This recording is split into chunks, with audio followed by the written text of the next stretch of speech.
Hello नमस्कार, जय हिंद, वंदे मातरम। आप देख रहे हैं जियो न्यूज और हम आपके लिए लेकर आए हैं देश दुनिया की, आपके राज्य शहर की सिलेक्टेड काम की फटाफट बड़ी खबरें। लेकिन उससे पहले यदि आपने हमारे चैनल को सब्सक्राइब नहीं किया है तो चैनल को सब्सक्राइब करके बेल नोटिफिकेशन ऑन करें और इस वीडियो को ज्यादा से ज्यादा लाइक और शेयर करें। बड़ी खबरें देखने से पहले आपके लिए आज का सवाल, मनुष्य का हृदय 1 मिनट में औसतन कितनी बार धड़कता है? ऑप्शन ए 52 बार, ऑप्शन बी 62 बार, ऑप्शन सी 72 बार और ऑप्शन डी 82 बार। इस सवाल का जवाब हमें कमेंट करें और आप किस राज्य और शहर की ज्यादा खबरें देखना चाहते हैं हमें कमेंट करके बताएं ताकि हम आपके राज्य शहर की ज्यादा खबरें दिखा सकें। चलिए अब देखते हैं आज की फटाफट बड़ी खबरें। पेट्रोल डीजल के दाम इस महीने चौथी बार बढ़े। दिल्ली में पेट्रोल 2 रुपए 61 पैसे और डीजल 2 रुपए 71 पैसे प्रति लीटर महंगा हुआ। तेल कंपनियों ने 25 मई को पेट्रोल 2 रुपए 61 पैसे प्रति लीटर और डीजल 2 रुपए 71 पैसे प्रति लीटर महंगा कर दिया है। इस बढ़ोतरी के बाद दिल्ली में अब 1 लीटर पेट्रोल की कीमत 102 रुपए 12 पैसे और डीजल की कीमत 95 रुपए 20 पैसे हो गई है। वहीं बता दें कि ट्रक और टेम्पो का किराया इस वजह से बढ़ जाएगा, जिससे दूसरे राज्यों से आने वाली सब्जियां, फल और राशन महंगे हो जाएंगे। ट्रैक्टर और पंपिंग सेट चलाने के लिए किसानों को ज़्यादा खर्चा करना पड़ेगा, जिससे अनाज की लागत बढ़ जाएगी। सार्वजनिक परिवहन और स्कूल बसों में के किराए में भी इजाफा देखने को मिल सकता है। सुप्रीम कोर्ट ने एनटीए से पूछा, पिछली गलती से क्या सीखा? कोई सबक नहीं लिया, ये दुखद है। नीट पेपर लीक पर केंद्र और सीबीआई से भी जवाब मांगा।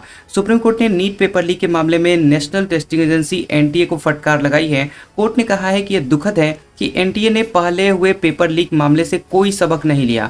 जस्टिस पीएस नरसिम्हा और जस्टिस आलोक अराखे की बेंच ने Federation of All India Medical Association FAIMA और यूनाइटेड डॉक्टर्स फ्रंट यूडीएफ और अन्य याचिकाओं पर सुनवाई कर रही थी। इस दौरान उन्होंने कहा कि यह मामला 2024 में भी सुप्रीम कोर्ट तक पहुंचा था। तब एक कमेटी बनाई गई थी जिसने कई सिफारिशें दी, जिन्हें स्वीकार भी किया गया। कोर्ट ने निर्देश दिया कि एनटीए गुरुवार तक हलफनामा दाखिल करे और बताए कि 2024 के दिए गए निर्देशों और मॉनिटरिंग कमेटी की सिफारिशों पर क्या कदम उठाए गए हैं। इसके साथ ही केंद्र सरकार और सीबीआई से भी जवाब मांगा है। असम विधानसभा में यूनिफॉर्म सिविल कोड बिल पेश। इसमें लिव इन रिलेशनशिप के रजिस्ट्रेशन का प्रावधान। उत्तराखंड गुजरात के बाद तीसरा राज्य। असम विधानसभा में यूनिफॉर्म सिविल कोड यानी यूसीसी बिल पेश किया गया और इसे पटल पर मुख्यमंत्री हिमंत बिस्वा शर्मा की ओर से राज्य के संसदीय कार्य मंत्री अतुल बोरा ने रखा। इस बिल को 2 हफ्ते पहले कैबिनेट से मंजूरी मिली थी। इस बिल पर 27 मई को चर्चा होगी और यदि यह बिल पारित हो जाता है तो असम देश का तीसरा ऐसा राज्य बन जाएगा। इससे पहले उत्तराखंड और गुजरात ऐसा कर चुके हैं। सीएम शर्मा के मुताबिक अनुसूचित जनजातियां पहाड़ी और अनुसूचित जनजातियां मैदानी यूसीसी के दायरे से बाहर रहेंगी। इसके साथ ही पारंपरिक धार्मिक रीति रिवाजों, प्रथाओं और अनुष्ठानों को भी इससे छूट दी गई है। बंगाल में घुसपैठियों को रखने के लिए हर जिले में होल्डिंग सेंटर बनेंगे। संदिग्ध विदेशी 30 दिन तक रखे जाएंगे। जांच के बाद बीएसएफ को सौंप दिया जाएगा। पश्चिम बंगाल की भाजपा सरकार ने अवैध घुसपैठ के खिलाफ सख्ती बढ़ा दी है। सरकार ने डिजेक्ट, डिलीट और डिपोर्ट पॉलिसी को लागू करने की दिशा में सभी जिलों को संदिग्ध विदेशी नागरिकों और डिपोर्टेशन का इंतजार कर रहे घुसपैठियों के लिए होल्डिंग सेंटर बनाने का निर्देश दिया गया है। 23 मई को जारी किए गए आदेश में जिला प्रशासन से कहा गया है कि ऐसे सेंटर बनाए जाएं जहां पकड़े गए संदिग्ध विदेशियों को रखा जा सके और संदिग्ध विदेशियों को ऐसे सेंटरों में अधिकतम 30 दिन तक रखा जा सकेगा। इस दौरान उनके दस्तावेज, पहचान और नागरिकता की जांच होगी। पेट्रोल डीजल ड्यूटी कटौती से सरकार को 1 लाख करोड़ रुपए का घाटा। वित्त मंत्री निर्मला सीतारमण बोली, देश की ग्रोथ पर नेगेटिव माहौल बनाना गलत। वित्त मंत्री निर्मला सीतारमण ने बताया कि पेट्रोल और डीजल पर एक्साइज ड्यूटी यानी उत्पाद शुल्क कम करने से सरकार को 1 लाख करोड़ रुपए के रेवेन्यू का नुकसान होगा। इसके साथ ही उन्होंने भारत की इकोनॉमिक ग्रोथ को लेकर बनाए जा रहे निराशाजनक माहौल को खारिज किया और देश की आर्थिक स्थिति का बचाव किया। वित्त मंत्री ने ये बात मुंबई में small industries development bank of India SIDBI के 37वें स्थापना दिवस समारोह में कही है। ट्रंप ने मोदी को महान बताया, कहा पीएम मेरे दोस्त हैं, मैं उनका बहुत बड़ा फैन। भारत मुझ पर 100% भरोसा कर सकता है। अमेरिकी राष्ट्रपति डोनाल्ड ट्रंप ने पीएम मोदी को अपना महान दोस्त बताया और कहा कि वे पीएम मोदी के बहुत बड़े फैन हैं। ट्रंप ने कहा कि भारत अमेरिका पर 100% भरोसा कर सकता है। अमेरिका के 250वें स्वतंत्रता दिवस पर दिल्ली के भारत मंडपम में आयोजित कार्यक्रम में ट्रंप ने अमेरिकी राजदूत सर्जियो गोर को फोन करके लोगों को संबोधित किया। उन्होंने कहा कि मुझे भारत से प्यार है। एम्बेसडर गोर हमारे देश के प्रतिनिधि के तौर पर अच्छी स्पीच देनी होगी उनको, और मैं सबको गुड इवनिंग कहना चाहता हूं। मुझे प्रधानमंत्री से प्यार है। पीएम मोदी महान है, वो मेरे दोस्त हैं। मोदी को हेलो कहो, मैं उनका बहुत बड़ा फैन हूं। मनीषा हवलदार ने पैसों के लिए नीट पेपर लीक किया, सवाल देकर मंधारे के साथ चैट डिलीट की, नोट्स जलाए। सीबीआई को 6 दिन की रिमांड मिली। बता दें कि NEET UG paper leak case में पुणे से गिरफ्तार फिजिक्स टीचर पर आरोप है कि उसने कुछ छात्रों के साथ पैसों के बदले परीक्षा से जुड़े हुए सवाल और कंटेंट शेयर किया। सीबीआई ने पुणे कोर्ट में ये जानकारी दी थी और बाद में मनीषा को दिल्ली की राउज एवेन्यू कोर्ट में लाया गया। स्पेशल जज अजय गुप्ता ने उन्हें 6 दिन की सीबीआई की कस्टडी में भेज दिया है। सीबीआई ने पूछताछ और बाकी के आरोपियों से आमना सामना कराने के लिए मनीषा की कस्टडी मांगी थी। सीबीआई ने हवलदार को 22 मई को गिरफ्तार किया था। दरअसल सेठ हीरालाल सराफ प्रशाला की प्रिंसिपल हवलदार नीट यूजी 2026 के फिजिक्स की एम्पेनल्ड ट्रांसलेटर के तौर पर काम कर रही थी और मनीषा ने बाकी आरोपियों के साथ मिलकर फिजिक्स के उन सवालों को सर्कुलेट किया था जो कि ट्रांसलेट के लिए आए थे। ट्रंप बोले, ईरान के साथ ओबामा जैसी डील नहीं करूंगा, अच्छा समझौता होगा या फिर कुछ नहीं होगा। विपक्षी नेताओं पर नाराजगी जताई। अमेरिकी राष्ट्रपति डोनाल्ड ट्रंप ने कहा कि वे ईरान के साथ ओबामा जैसी डील नहीं करेंगे। उन्होंने कहा कि या तो अच्छा समझौता होगा या फिर कुछ भी नहीं होगा। ट्रंप ने ईरान के साथ होने वाले समझौते की आलोचना करने वाले नेताओं पर नाराजगी जताई है। उन्होंने सोशल मीडिया पर लिखा कि जिन्हें ईरान के साथ होने वाले समझौते के बारे में कुछ भी पता नहीं है, वे भी इसकी बुराई कर रहे हैं।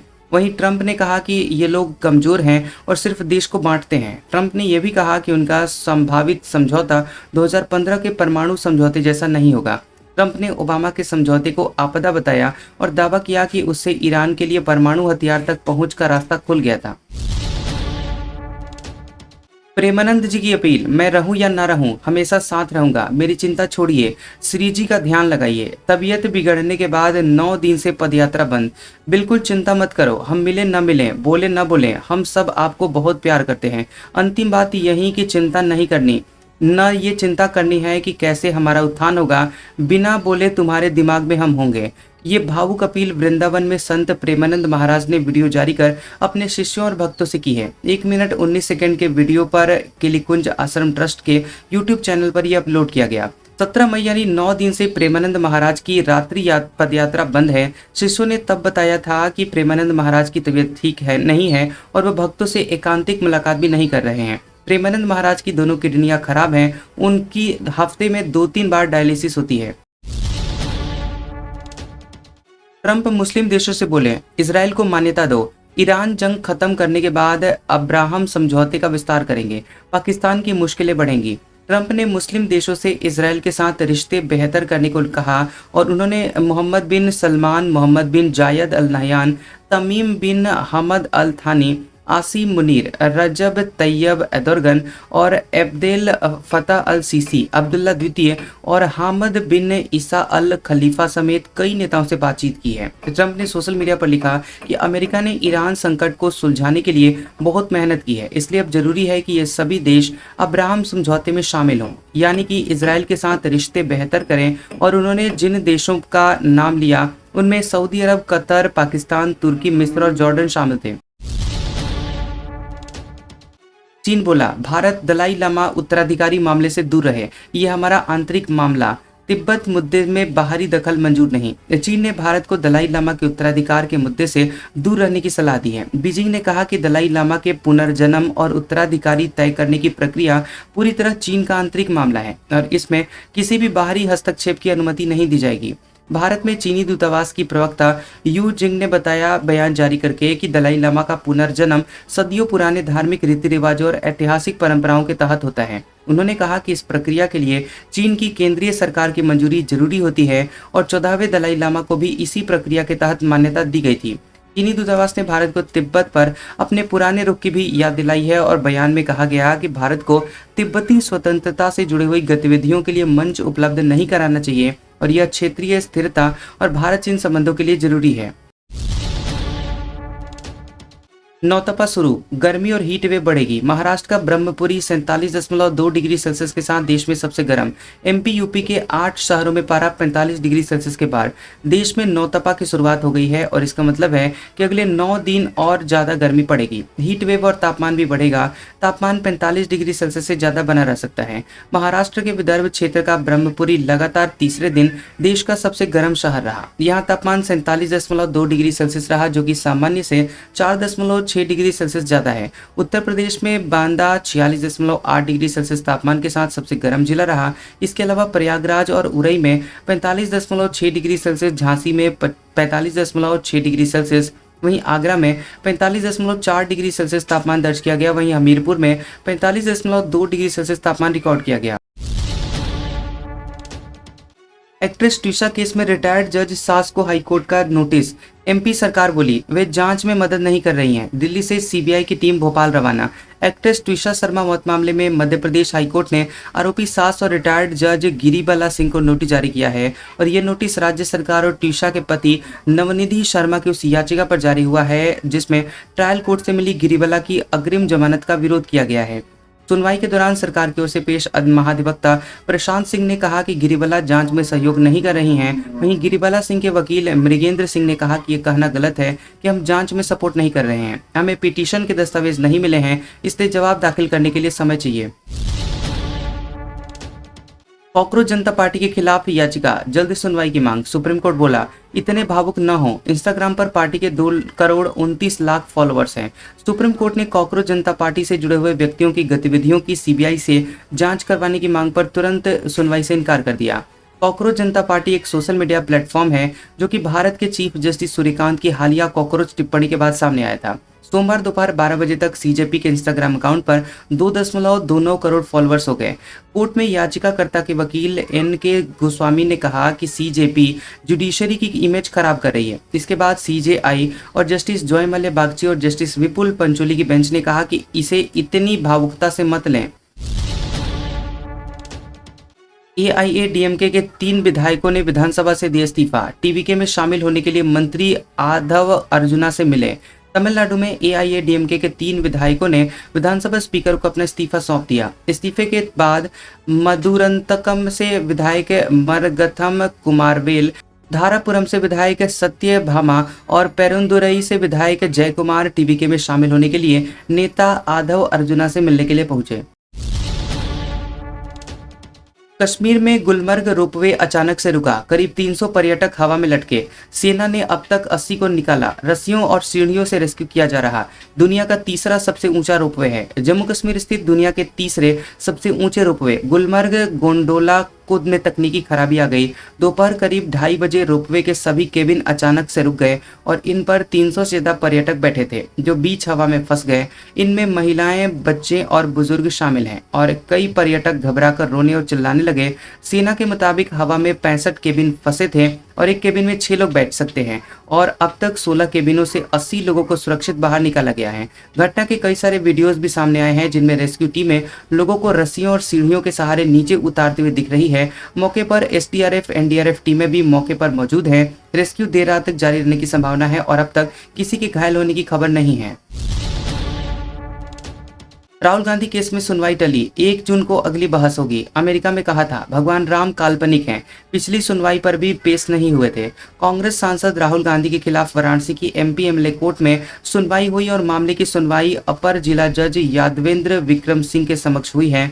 वादी हरिशंकर पांडेय बनाम राहुल गांधी मामले में पुकार होने पर राहुल गांधी की ओर से कोई उपस्थिति दर्ज नहीं हुई है। वहीं वादी पक्ष की ओर से अधिवक्ता हरिशंकर पांडेय और अलख नारायण सिंह ने बहस जारी रखी है। सुनवाई के दौरान अपर जिला शासकीय अधिवक्ता भी न्यायालय में उपस्थित रहे और कोर्ट ने मामले में अगली सुनवाई और बहस के लिए 1 जून 2026 की तारीख नियत की है। आज का सुविचार, छोटे छोटे खर्चों से सावधान रहिए क्योंकि एक छोटा सा छेद बड़े से बड़े जहाज को भी डुबा सकता है। कैसा लगा ये वीडियो हमें कमेंट सेक्शन में जरूर बताएं। वीडियो पसंद आया हो तो वीडियो को लाइक और शेयर करें और ऐसे इंटरेस्टिंग वीडियोस देखने के लिए हमारे चैनल जियोबी न्यूज को सब्सक्राइब करें और बेल आइकॉन को दबाएं। और हमारे ओल्ड और लेटेस्ट वीडियोस देखने के लिए हमारे प्लेलिस्ट और कम्युनिटी टैब को जरूर चेक करें। तो मिलते हैं अगले वीडियो में, तब तक के लिए आपका शुक्रिया।